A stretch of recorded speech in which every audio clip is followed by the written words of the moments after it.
Сәлем достар, бүгінгі видеода сіздерге тарихта болған ең жауыз 5 адам жайлы айтатын боламыз. Видеоны соңына дейін тамашалаңыздар, өте қызықты болады. Сіздермен бірге біле жарнысы.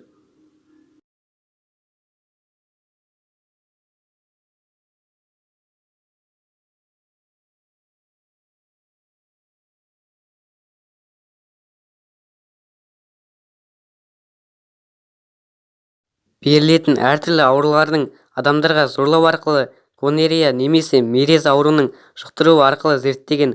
Соғыстан кейін Широ Иши басқыншысы адамдармен вивисекция жасады, жүкті әйелдер мен балаларды сақтамады. 731 экспериментті нацистердің тәжірибелерін бұрында жоғалып кетті.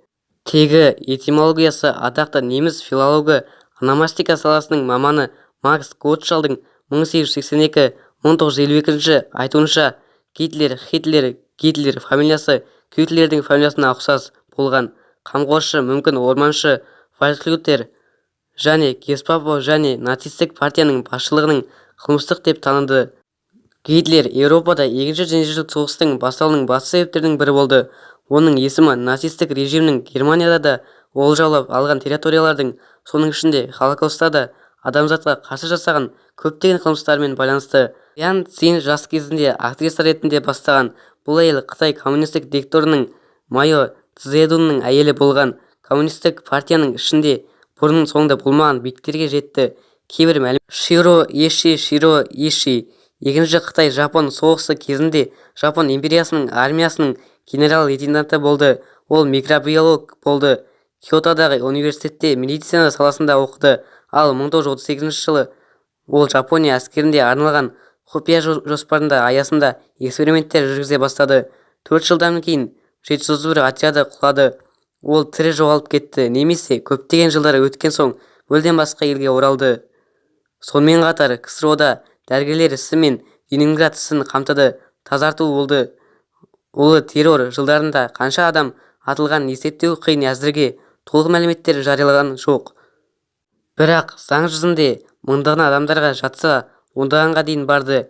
Иезуиттің хат алмасы құқығынсыз 10 жыл анықтамасын еңбектерге шын мәнінде өлім жазасы лагерлерінде миллиондарға, кейбір мәліметтер бойынша 2,5-тен 10 миллионға дейін адам қайтыс болуы мүмкін. Ашаршылық тікелей саяси және әкімшілік шешімдерін туындады. Иосиф Сталин 1922 жылдан бастап 1953 жылы қайтыс болғанға дейін Иосиф Сталин КОКП ОК басшысы болды. Кеңес дәуіріндегі қорқынышты адамның суреттері бәріне белгілі. Бірақ сол кездің тарихы сияқты сталиндік режим кезінде Украинада және Еділ бойында холодомор аштық болды. Таразы таң қалдырды. Көпшілік мұны бас хатшының геноцидтік әрекеті деп санайды. Өлім фашистік Германияның жеңгеннен кейін Ильса Кох айыптаушыларға ерекше татуировка салдырды. Адамдарды өлтірді. Содан кейін былғарыдан жасалған шамдарды жасап үйіне алып кетті. Алайда бұған дәлел табылған жоқ.